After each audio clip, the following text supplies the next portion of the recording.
2019 yılı 13 yanvar saat 15'te Türkiye'nin İstanbul Osmanlı Motosikleti klubidan neçe yüzlegen Türk yaşları Xitoy zulmiga qarshi Uyg'urlarga ega chiqish harakati nomida Fatih Siraj xonim bog'chisiga to'planib bayonot e'lon qilgandan keyin Aleyküm ve rahmetullahi ve berekat.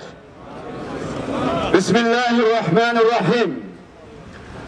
Ey birlikte rahmet, ayrılıkta azap olan yüce İslam dininin mensupları, iman etmedikçe cennete giremeyen, birbirisini kamil manada sevmedikçe de iman etmiş sayılmayan kutlu peygamberin ümmeti. Ey asırlar boyu dünyanın dört bir yanına adaleti, huzuru, kardeşliği getirmiş büyük Osmanlı'nın evlatları. Burası arkadaşlar, onlar bizi aslında yenemezler. Silahlarıyla yenemezler. Yani maddi güçleriyle yenemezler. Çünkü Allahu Teala Hazretleri müminlerle beraber, fakat müminler birbirleriyle beraberdir.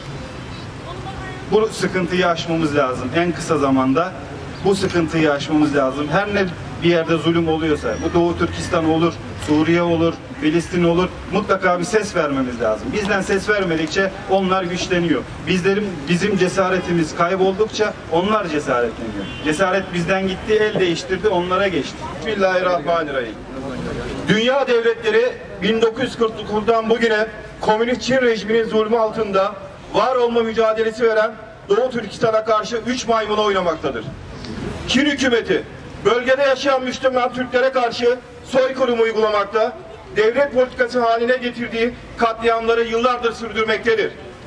Çin hükümeti Doğu Türkistan'da namaz kılmayı ve oruç tutmayı yasaklamış, başörtüsü takan Uygur kadınlarının hükümete karşı gelmiş sayılacağını ilan etmiştir. Neçe yüzlegen haybatlik motosiklet atriti Sariyadagi Xitoy konsulxonasigacha yurish qildi. Uyg'urlar mazkur faoliyatni qo'llash uchun bog'chaga yig'ilib, Sharq Turkistonda zulm chekayotgan qarindoshlarimizga bo'lgan sevginishini ifodaladi.